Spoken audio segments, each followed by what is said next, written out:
There we go. There we go. Now that I have like a small phone, I constantly am losing it. I'm like, this is what I wanted though. Just something that's smaller so you wouldn't have to be an iPad kid is what you said? I don't feel like an iPad baby. Because like the big ones, that would be perfect size. The big ones are this much bigger and this much wider. How does that fit in your pocket? It didn't. My hips started to hurt. And you know that men have the worst hips too because you guys put your wallet in the back pocket. Oh, this is recording already? Yes. Oh, I love that. This is great. I was hoping that got caught in. Hello, my friends. Welcome back to another episode of Silly Girls, Silly Thoughts. I'm your silly host, Mindful Body with Rachel B. I've got my friend with me. Welcome in, Dylan. Hey, thank you for having me. My friend, I'm happy to have you. I'm excited to be here. Happy that you are here. How are you doing? How are you feeling? I feel great. I feel really good. How are you? We're meeting on a rainy Sunday. No, it's not No, even it's Sunday. Friday. I was lost on Thursday, and last Thursday I was so close together. My days have either been so fast or so slow or so alike that I'm like... Groundhog Day. This time of year always feels like that. And I'm trying to like keep track of April, and I can't. I didn't even realize Easter's next week. I don't have any food. Wait, I didn't know. Now I feel a little bit better. I don't have my food prepared. I don't have menus prepared. I got nothing. So that's this week's plan too. Welcoming you in. Probably one of my most cool and creative friends, if I had to be honest with you. Thank you. I love tapping into all my little friendships because each person brings something so special. And you are a curator of Elated magazine. Tell us about it. What's the theme? How long has it been around? How'd you get it started? I don't think that there's no, I guess, set theme, but I'll get into that. Yeah. I conceptualized it in 2022. And I had kind of like a play release. I was doing it with people who weren't really like seeing what I wanted. And it kind of ended the way it should have ended. And then I kind of really brought it to like a first full issue, I think around like January 2023. Okay. And it didn't really get anywhere big until probably, I want to say that fall, like probably like fall of 2023. And then 2024 was pretty solid. And now we're in 2025, and I just, on Monday night, put out the latest issue. Why a magazine? What was the inspiration behind that versus like any other source of media? I love having like a physical book, and I read a lot of books. And I wanted kind of people to reintroduce to physical print magazines, which is something that I grew up with, and I always liked. Like I used to have like video game magazines and like anything like that. So funny because I always think back to, because I'm a girly girl, my Y2K People's magazines and Teen Vogue, because that's how I do my therapizing. It's always like this question, yes, no, that way, this way, that way. So I see what you mean. Aesthetic. Is that Chugi? Was that like People magazine from like Y2K? Yeah, like People magazine, like Jennifer Teen Aniston Vogue. haircuts. I'm trying to think of like the 17 magazines. Now all the magazines are just like figure out autism, how to cook, or or like those random ones about like the English monarchy, and you're like, I don't care about the royal family. I don't care anymore. I understand what you mean by like a physical copy magazine. 2022, was that just like, from what job did we kind of segue into this? What was kind of like, you know what, I need to start creating something because I'm just not. I used to do freelance photography, and I always wanted to do something more with that. I kind of tried to make or toyed with the idea of making a production company and then making physical products, and then I have always kind of wanted to do something like community based. Okay. So I came up with the idea to do a magazine, and it started off with like people who I knew, and then I was like, okay, well, it could be bigger than this. So then I got artists that I found on like Instagram usually. I put together a crappy Halloween issue after like the first one that I barely made came out. And then I think like the first real issue, like I said before, was like January 2023. And I don't think it was good by any means. Like, when it came out, I was like, oh, this looks great. Like, nowadays, I'd be like, that looks like absolute garbage. We all start somewhere. Yeah, exactly. Don't be critical. No, but it is okay that I am critical, because it helped me kind of, like, get to where I wanted it to be originally, and, like, I'll probably look at things that I made a year ago. He turned around. Oh, no, he's, like, scared. He was the second ghost. I kept on making more and more content, and I kept on making it more cohesive and more aesthetically pleasing. And I don't think that... I think being critical of myself really did help that happen. Are you hitting on that theme of, like, practice makes perfect? Yeah. Constantly just keep going, keep grinding, keep putting something out. Exactly. That's how I treat this. Mm-hmm. That's why is it going to be perfect if I keep questioning myself? I'm not going to do it. Perfection doesn't exist, so you got to get the second best thing anyway, and that's good enough. Did you you went to art school prior to this? I went to film school. That's what I thought. Yeah, and then you got to go to Australia. I know that part. Mm-hmm. Where in Australia? I lived in Brisbane. Ooh. Well, Brisbane. They call it Brisbane for some reason. How long? Just shy of 11 months. Wow. Yeah. So I was there for a year. Would you doing what, film? Filmmaking. I went to New York Film Academy, and they had a program out there, and I finished it there, and it was. I don't want to shade Australia. I don't love it. Oh, it's too hot. I was gonna ask because I always feel sometimes that when I look through your magazine or what kind of artists you share on your media, I almost was gonna ask if you had a Pacific influence because of being in Australia. A lot of my personal influence aesthetics, it comes from pale grunge Tumblr. Yeah. Actually. That mixed with a lot of political essay book aesthetics. I don't know if you know who Camille Poglia is. She's always been a big inspo to a lot of stuff that I do, and how I write especially. And anime. I love anime, video games, Y2K, or even a Y2K fashion, a gothic subculture, music. There's so many things that I could list. How long were you on Tumblr? This is bringing up my middle school and high school. I'm just on that, dressed like that, also like that. I was on Tumblr at its height, probably 2011 to 12 up until 2014, and then it got horrible for some reason. But I found a lot of the things that I'm interested in now on there. A lot of movies that I still love to this day. A lot of things that influence things that I like now is from that. And I try to kind of curate my magazine's Instagram to be a Tumblr wall. I was big on Tumblr too. I was an e-boy on Tumblr. I figured because of your Instagram. I was this has such a cool aesthetic to it. And it's such beautifully color-coded. I'm he had to be really good on Tumblr. You enjoyed it. Because we can always tell who's been on there and who's not, and who spent time on it and who was just wasting time. Yeah. When you were on Tumblr, did you connect to people that you still talk to today? Yeah. At least 5 people. Not bad. Yeah. And I knew more of people I don't care to talk to anymore, that's honestly. Okay, too. I mean, we grow up and grow out of people every single day, and that's okay. Yeah, exactly. And, I have no hate towards anyone. I really don't. Mm-mm. It's just, you grow up. Making your magazine, were there any artists that you connected with that you're really a fan of today or a fan of before? That were in the magazine? Yeah, sure. Yeah. I made a lot of connections and friends, people who I talk to almost every day. Wow. I would particularly, if I had to shout anybody out, it would be my friend Kana in Japan. Her, I'm not going to name handles, it's too much. That's okay. My friend Rob Hillman, who helps me he made my logo. He does any kind of merch photos and that's so cool stuff. His girlfriend Sophie, who was also one of my best friends. I met, they're related. She has insane photography. She does Polaroids that I've literally stuff that I would see on walls.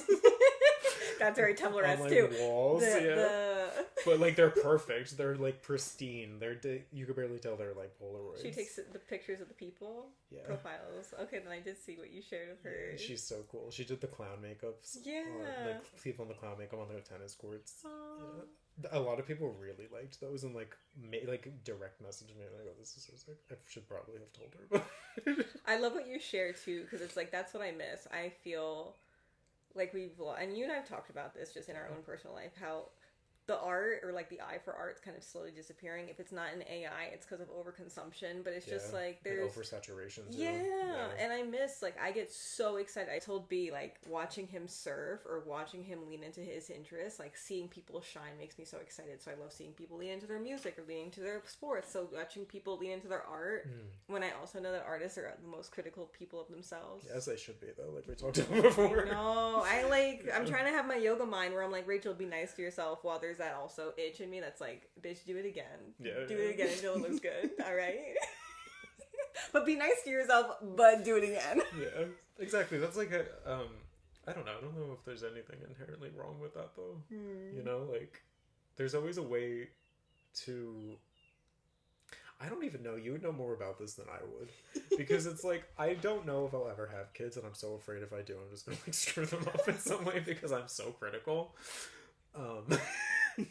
Sometimes I see, just like how you're saying, like, having the two voices in my head is good and bad. In parenting, I think it has to balance and go into certain things different ways. And everyone's priorities are different, too. Because sometimes I enjoy a critical parent towards academics, especially post-COVID. I'm just like, these kids need some fire under their asses, because a lot of them are, like, just easily passed through, and there's no critical, there's no care. I learned a while ago that I think like 60% of the adult male population in this country is not literate beyond a 6th grade leader. But yeah, those people could have dealt with a little academic criticism. Anything. Maybe that's why we were missing art. It's because no one has brains. No one's thinking. I don't know. No, it's really true. Nobody is thinking. And I think that's where AI comes in, because you make art by thinking in like the most bare minimum you could. Like, have you ever made an AI prompt? So I've only used AI once. And it's not that I'm ashamed of it, and it's not that I'm trying to be better than anybody, but at the same time, yes.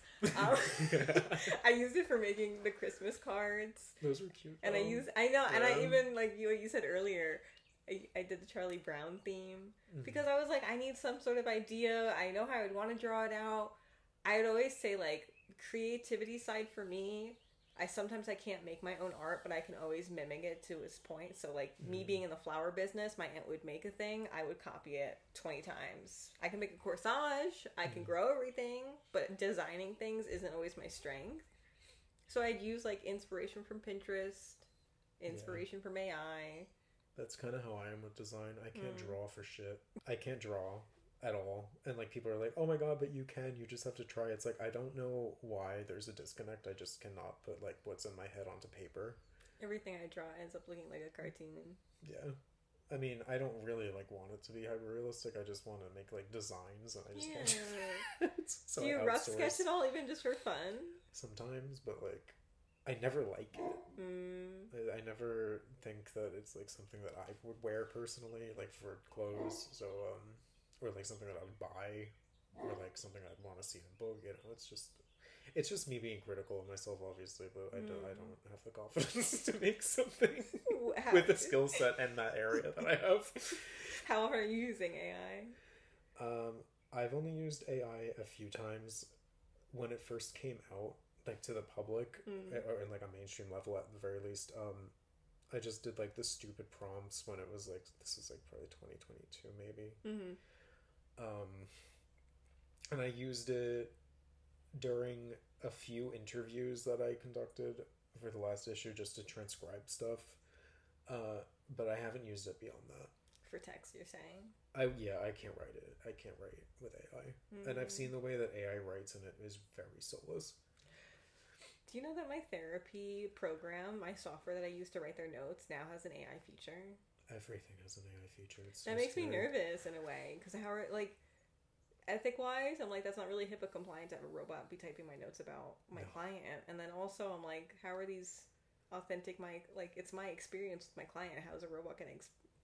They can't embody that. No, it's just like the thing that I find weird about the whole AI thing is like you have to explain what's going on, and then it gives like a very bare minimum understanding about the topic, and they can kind of mimic like emotion. Whether or not they could actually ever feel it is a different question altogether, but I think that it's soulless. Like, it's soulless, you know? I don't mean to be critical of that, and, like, just in case AI, for some reason, ever gains sentience, which is, like, a very tinfoil hat theory I have, but, like, I'm not ruling it out. Like, I don't want them to hate me. Yeah. But, you gotta watch that funny movie Companion. The Megan Fox one? Because there was like a Megan Fox movie like that. It's better than the Megan Fox. That one was terrible. Did you see that? Yeah. So she's bad. just pretty to look at. That's all she. She's just like, I don't know. I don't care about Megan Fox. She should have stayed in 2011 or whatever the hell that movie came out. I get caught up in her small thumbs. That's all I think about sometimes. She has an interesting face, and I'm like, damn, this bitch got small thumbs. Yeah, she does have tiny thumbs. They're cute, though. She's got cute thumbs. No, Companion was such a funny, like, horror movie. I think it probably is the same theme. Sex robot, being conscious. And the humor in it was just fitting to this present moment where it's like, you're fine! Wait a second, we're not fine. Like, yeah, we fucked up a little bit. It's like the dog in the burning room, I'm fine. I'm fine. No, we're not. What is that movie? It's like a sex robot. I've seen like a excerpt of that somewhere, and she's like talking German to a cop. Is that the right movie? I think that is Companion. Yeah, okay. We're talking about the same movie. All right, yeah, that's all I know about the movie, and that I've seen another movie that's similar to it because I've only heard about it. Sometimes I like those movies. I'm always like, I wonder what people would use with technology, and then I get nervous. It's very Black Mirror, and then I'm like, I don't want to think about that anymore. Oh, Black Mirror is a great show. I think I might watch it this weekend. That on top of Handmaid's Tale. Another great dystopian show. I just finished the book. I gotta watch it now. Okay, AI. So we use. Do you feel like, I don't know, when you're working with artists and other people who are on the online world, are they losing inspiration to AI? Are they losing followers to AI? Should I say followers or should I say something else? Yeah, I don't know if followers, because I feel like people have been using AI to get followers. Would you say losing authenticity to their work? Because, 100%. Then I'd say it that 100%. Way. There's people who are AI artists who have been doing it forever, and they actually are making good content. And that's one of the few good uses of AI that I see. And they are putting soul into it because it's like it's a tool. They're using it as a tool. But I think that people who are making AI art for like the wrong purposes, maybe, I think that that's weird. I think that like the Studio Ghibli, an example, I think we were talking about that before. That's not art. It's a meme. Yeah. And I'm not saying memes can't be art, but like there's a weird difference between them. I don't believe that like AI can make art in that capacity unless like you're really pouring your like soul into it. Like you said, almost working with it, not making it do all working the work with for it you. Exactly. Like using it as a tool, not as like an assistant, I guess. I think that it's a fad in the art world, at least. I think it's going to be used more for like work purposes, financial purposes, and that's what it should be, I guess, used for. Very corporate America. Corporate, yeah. It's going to take jobs, but like everything that's going to take jobs and time is just inevitable. That's what I mean. In my silly hippy dippy mind, I'm like, it feels like a movie. You see everything slowly turn gray, turn mechanical, blue screen the numbers. We've seen it all in memes, and then it's like working with younger people, trying to make them feel optimistic about what they could work towards. Yeah. There's so much doubt. They're like, well, there's no point because AI is going to do everything. I'm like, yeah, corporate stuff, job stuff. I'm like, but there's still so much fun doing things for yourself. That's where people have to get back into nature and actual art. You know, like painting, photography, any like writing, stuff like that. Capturing what's important. Yeah. Like living. Yeah. Really living. Like, I think, like, everybody has a cell phone addiction nowadays. And now cell phones are like loaded with AI, whether it be like ChatGPT or Grok, whatever the X one is, and then like Apple Intelligence, which is new. I don't know how to use it, but we have more of a relationship to this little square, little rectangle. I weirdly have always looked at it as like an extension of yourself, almost like a spell book that you carry around. I like that metaphor. Yeah. It is like, it's so like teeny bean of me to say, like, I'll naturally connect my Siri to my car and I feel like I'm talking to little Jarvis. Like, I have my own little assistant, it's my own little boop bop, and it's not real, it's not a real person. No. Yeah. You and I have that separation. Oh, yeah, I never see it as a person. It's like, I see this also kind of like as a tool, or like almost like as like, I treat social media like a video game. But that's like kind of how I see it. It's just like a Game Boy or like a spell book. Okay. Like you have to like look something up, you have to look it up, you have to like do something. I use it like very much so in that way. See, when I was brought into the internet world, my dad, have I told you my dad's a computer programmer? Yeah. So he's been doing that, or he did that for like, I don't know, he'll be close to 70. He's been doing that for 40 years. Wow, that's crazy. So he was always very, I guess, like, logical when it came to tech. There wasn't a lot of creativity to tech at home. It was just like, yep, this is your search engine. This is how you get your info. And then you can use social media to connect to other people. Yeah. So that was it. It wasn't this creative space to make things. It was just, this is how you get your information. This is how you connect to your people. This is how you watch YouTube.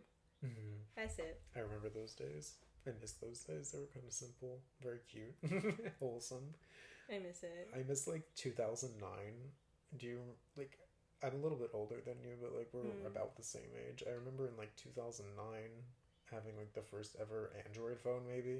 Okay. The year could be wrong, but it was around this time. And it broke, and I walked around with like a broken phone screen for like months. But like I didn't care. Like if that happened to my phone now, I'd be like freaked out because I'm always on it. See, when smartphones came about, I was overwhelmed. Yeah, kind of. I sound so country, but it just, my parents kept technology like to a minimum. My dad was very like basic shit until it was necessary. So like the flip phone was borrowed between my parents and I until like high school, and then my first Android may have been like sophomore year. And I was just like, I just figured out how to type on little buttons. Now I have to figure out how to do everything on the screen. Overwhelmed. I think I called someone by accident that I didn't like from high school. That's my luck. I get new phone, called wrong person. I feel like I've sent some text messages that were very mean stuff back when I was that age. I was a bitch. You'd stay up late and just write long messages to each other and just fight. Yeah. I miss young love. Young love is everything. I miss simplicity of so that. Toxic. There's been like a lot of like drama in my life regarding like my phone. I lost my phone. I tried to upgrade from like a fucking 14 to a 16. Oh. And I hated that phone more than anything because I got like the small version and I had a bigger version that's literally insane. I wound up getting the 16, returning it, got the 14 that I traded in back. Then I traded the 14 for the 16 that was the same size, but it turned out to be bigger, and I had that for like 5 months, and then I sold it and got a small phone because that's actually what I wanted from the get-go. It's not a 16. It was a lot. And now that I was saying before, now that I have like a smaller phone, I am not constantly like looking at it for no reason, because the screen is just so big that it's just like an escape. It draws you in? It draws me in. And like during the time when I was doing the first swap, I didn't have a phone for a week because I was waiting for them to send back that phone. And that week was so weirdly like eye-opening because it reminded me of being a kid and like not having that concern to like constantly like be looking at text messages or emails or caring, and then being able to just say like to people, oh, I lost my phone, like, and they can't do anything about it. I keep saying there are so many times I want to throw this phone, and I miss having like a landline. Yeah. Because I'll jokingly say cell phones have made the older generation feel like there's no boundaries to contact you all the time, and then we'll get pissed off because it's like, hey, we're busy, but then what are we actually really busy with? Just like you said, checking our emails and our texts and going on Instagram, watching checking videos. on what? I'll have teenagers say like, well, I'm missing something, and I'll say like, what are you missing? And they can't tell me anything. Yeah. But then I'm like, there's that pull of FOMO. Yeah. There's times I won't even go on my phone for a few hours because I'm cleaning. I love to clean my house. Yeah, or I'll clean something, I'll work on something else. I'll go like, do yard work. Notifications from Instagram all the time. I have pulling me in. I know. I have to turn my notifications for everything off. I like just don't.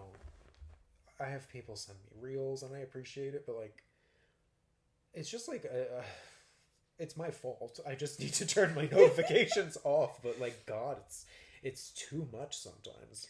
So setting boundaries, I'm like even thinking with you as a kid, I would come home, go on my laptop for like an hour or two, my parents would allow, and then it's like, you turned it off, you went outside, you'd go out. I'm jealous because you and the mans, that you guys got to live by the shore, so it's like you got to have something close by to do. Yeah. I kind of just hung around my house or my neighborhood and didn't do much, but it was something. It's something. I mean, honestly, even here in the winter you can't do much. Yeah. It's so cold and brutal, and like you can go outside, sure, but like why do you want to? It's too cold. Yeah. I spent this entire winter working on the comeback issue that I just put out because I hadn't put one out in 4 months, and I'm playing like Tomb Raider like constant. Like I'm trying to 100% those games still, and there were like days where I was not doing anything in the winter. I was just playing that game for like 5 hours. I was making bread. I know, I saw that. I have really bagels for you to take home. What were your favorite things to do online early on, like early Y2K season? I got really interested in movies, and that was like the kind of gateway into like the rest of the art that I like, and I found like all of the movies that I liked at the time on Tumblr or Twitter. What would be like your top 2 or top 3? Donnie Darko is probably my favorite movie ever. I'd say, is that with the weird rabbit mask? Yeah, which honestly plays such a small role in the movie. Like it's barely in the movie. That's the only thing I know of it. I didn't watch a lot of horror stuff growing up because I'm a scaredy cat. Oh, it's not horror. It's not. No, it's not horror. It's like a psychological comedy almost. Oh. It's very funny. Okay, maybe I'll watch it. It's really funny. I loved Kill Bill as a whole. Just because it's just like the first live action anime that I actually saw that's true to anime aesthetic and like vibe. And I really like the movie Blue Velvet and Mulholland Drive. Like, I'm going to mention them together, but I don't think that a lot of people should watch those, especially younger people, because they just will not understand or just be so weirded out by like the contents of it. What draws you into those films and movies? Because I enjoy film and movie too.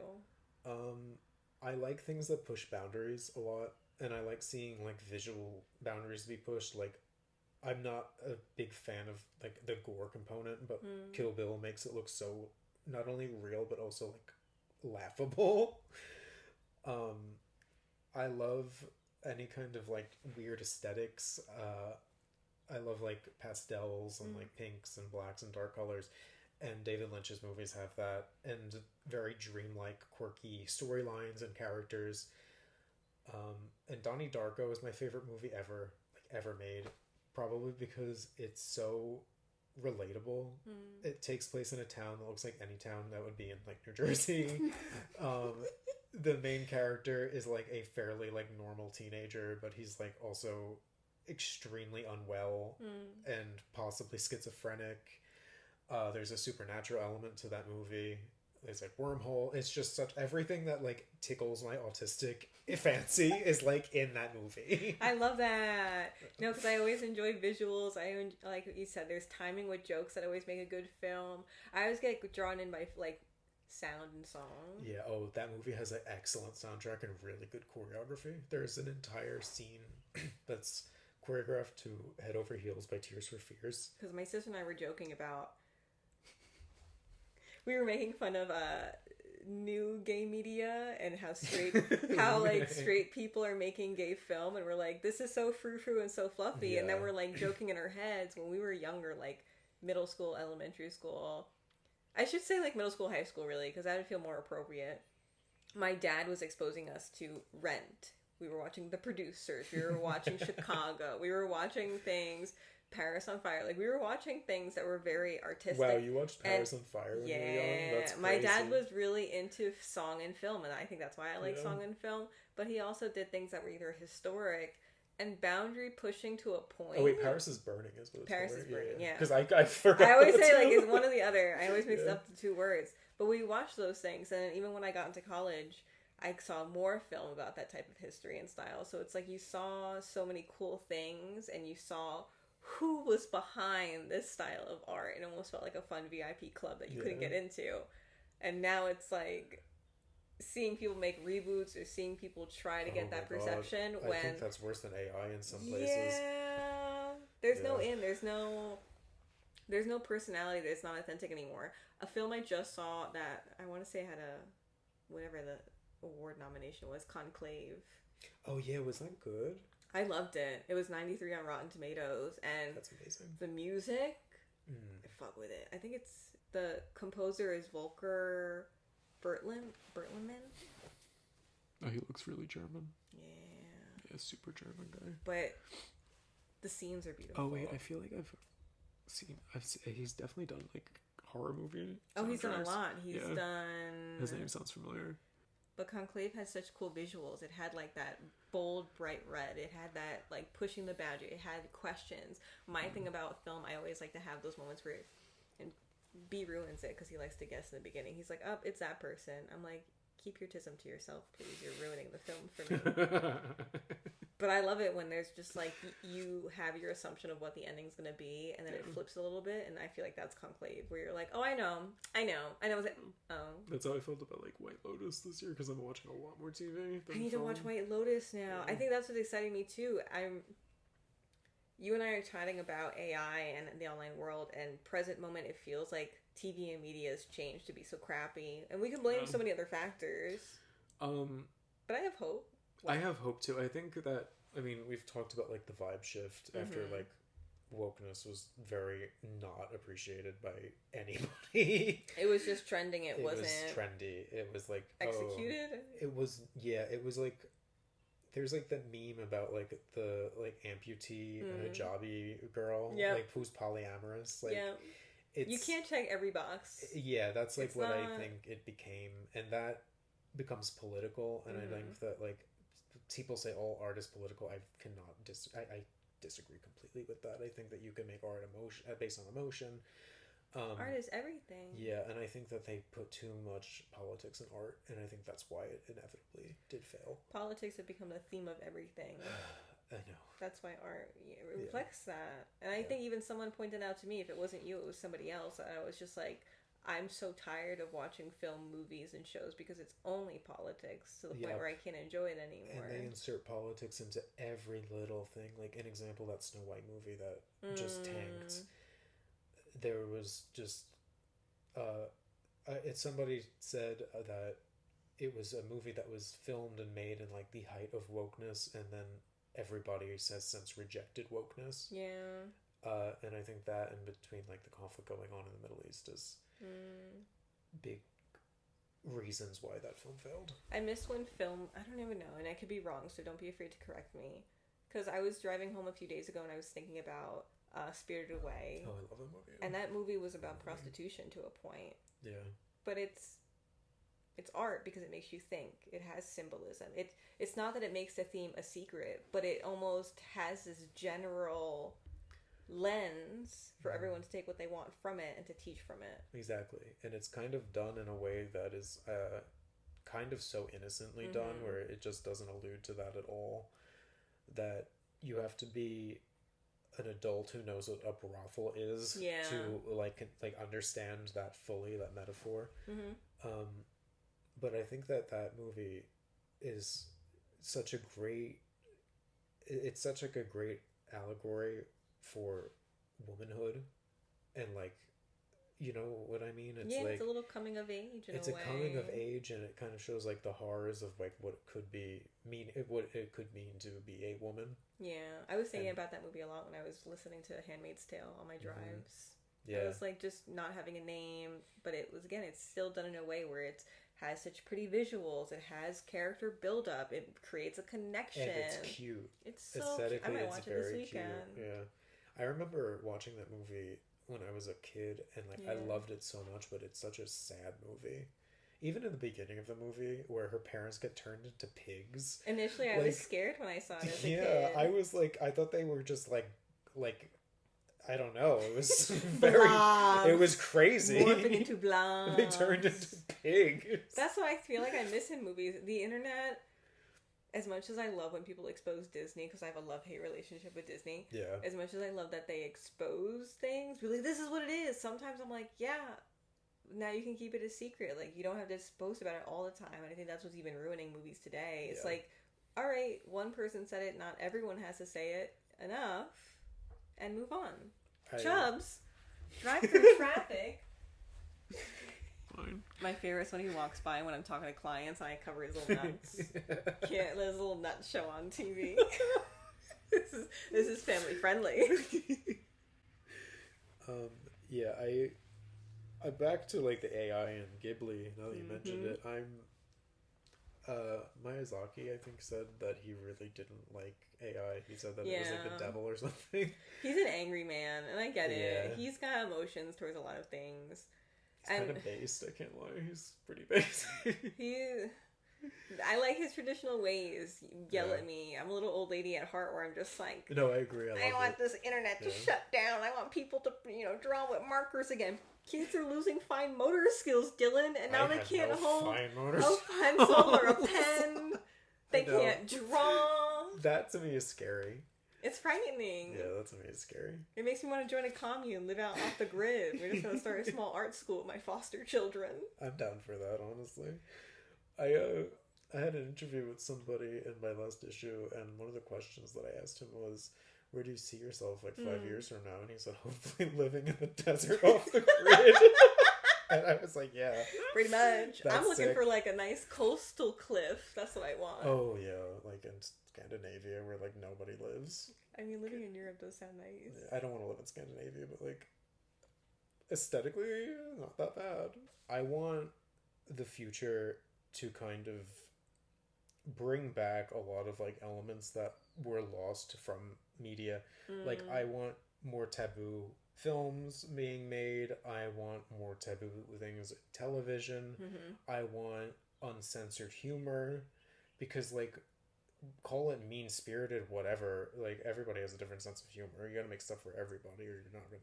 I mean, look at the shows that survive for a lifetime. You have The Simpsons to a point. Family Guy. American Dad. These are the shows that push boundaries in humor, but they still exist. And then when I think they of should like... exist. Yeah. When I think of like Taboo and everything, and it was so Italian, Sopranos. I love Sopranos though. Because that was also like well known. It pressed certain buttons, but it was still appropriate. It's appropriate. Yeah. It's appropriate. My favorite anime ever, my favorite like TV show series ever is Neon Genesis Evangelion.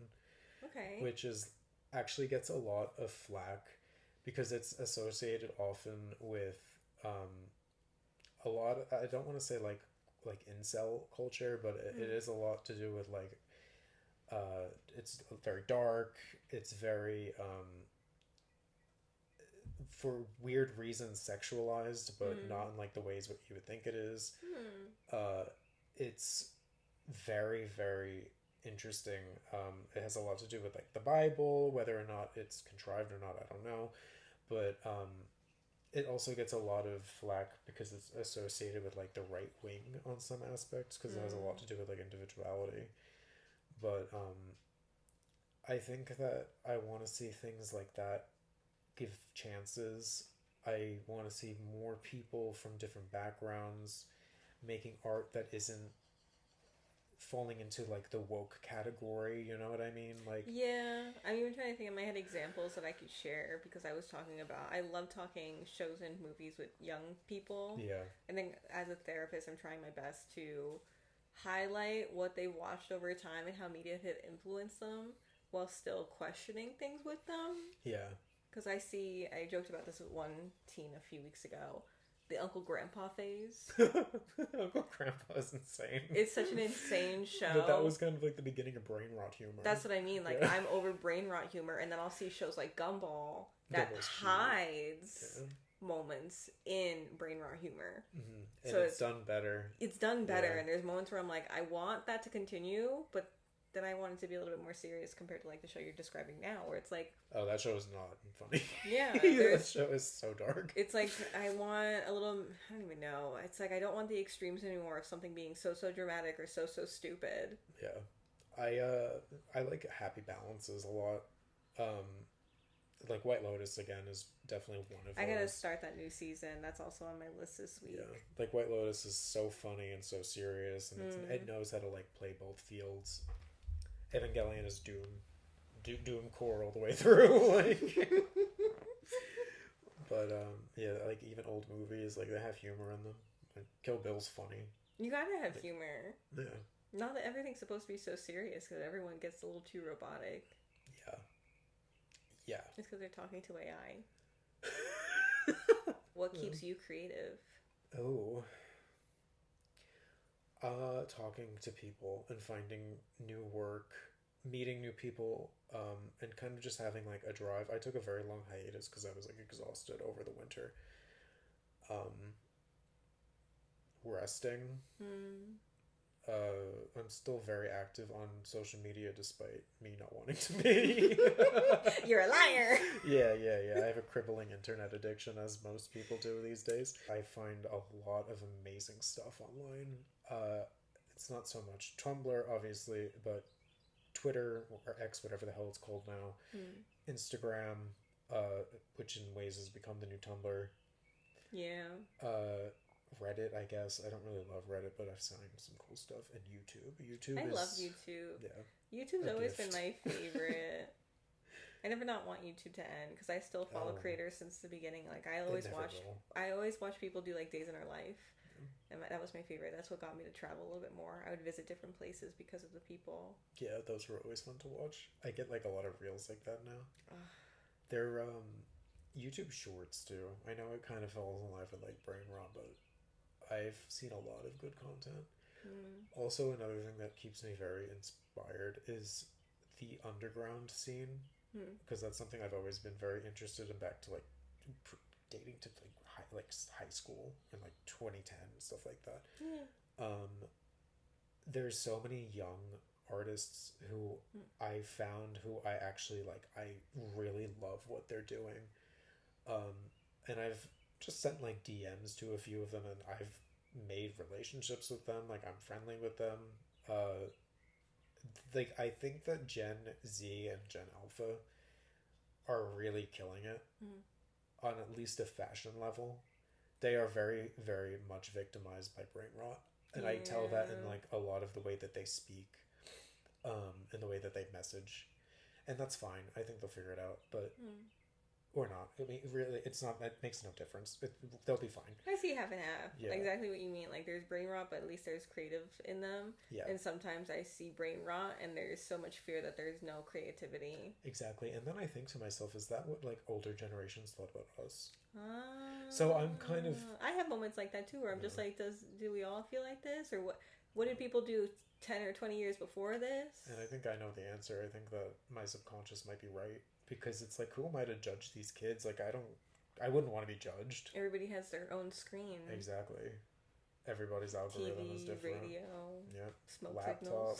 signals. Walkie-talkie. Wow. Cricket cell phone from Rite Aid. Oh my god. Didn't they have like 3 buttons or something? It's like for 90-year-olds. Sometimes I don't even know how I would stay creative, because sometimes I jokingly say, especially to my teenagers, I'm trying to inspire them by just doing different shit. Because who's going to stop me is what I tell them. So I'll make bread. I'll teach myself a new skill. We have our sewing table to build this weekend.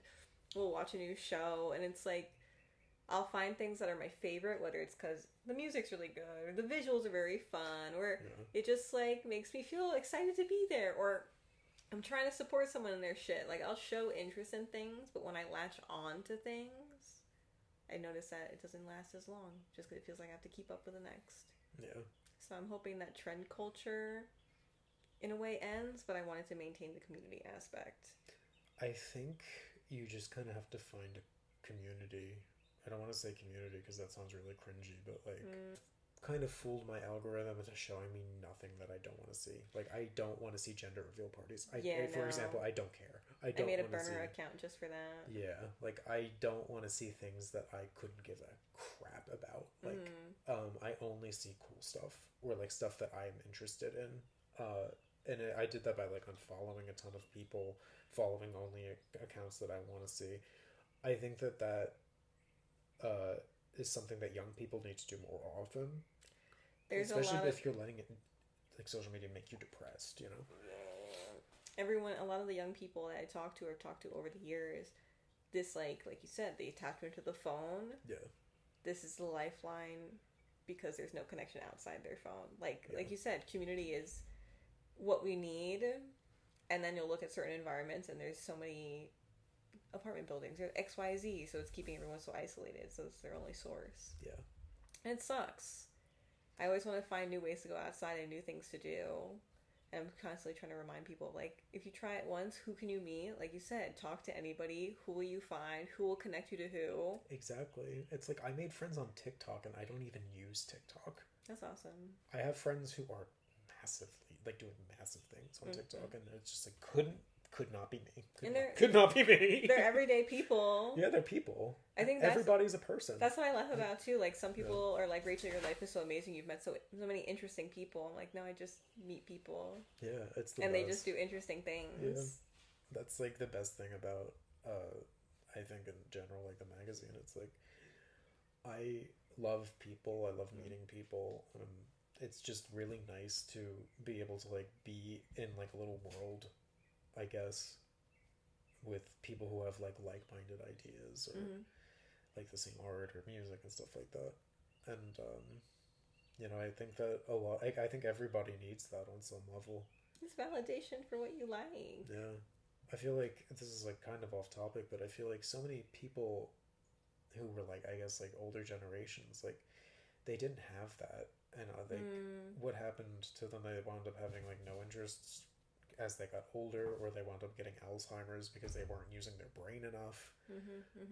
I think that it's a different kind of interaction that isn't, like, physical, but I think that it is just as important in this day and age, especially. No, I agree. We got to bring it back, because my mind is in this place where I'm like, we're becoming the new old people. It's okay, though. It's okay. Yeah, you just got to do it gracefully. Don't completely isolate yourself, or you're crazy. Yeah, and I think a lot of older people did do that. But go outside sometimes. Yeah. Once a week's good enough. Yeah. No, because we need it. If we're not talking to each other, we're not going to come up with good ideas. We're not going to create new things. Yeah. We're not going to make new things. We, as a people, really need to, as stupid as this sounds, like, we need to put aside our differences, whether that be as something as simple as the art that we're interested or like where we're from, and really focus on making things for the next generation, making things for ourselves, working together to make new things, and really kind of being prosperous in that kind of that kind of field. I want to see more connections. I want to see less people being, like, sticking to themselves and not doing anything. I want everyone to have an outlet. I almost want to piggyback off what you're saying and lean into that. We're not all supposed to like the same things. Yeah, and that's okay. It's not supposed to be, what's the word I was looking for? Art's supposed to make us all feel something different. That's the beauty of it. Absolutely. And if we're not feeling something different, it's not really art. Yeah. And if you're trying to feel the same thing as everybody else over the same, then it's not... You're doing it wrong. Yeah. You're doing it wrong. I hate to say that. You're just supposed to show up. We can both look at the same thing and feel different ways about it, and that's the beauty of it. And I think people try hard too. There are people who are trying way too hard. It's not about fitting into a group or team. No. Just try something, and if you don't like it, that's okay. And if people hate on you for liking that, well, then that's their problem, not yours. Find different people. Yeah. My favorite quotes ever of all time is an Azalea Banks quote, and it's, "Your problem with me is not my problem, that's your problem." Like, in regards to creativity, everybody should say that. Everybody should feel that way. I 100% agree.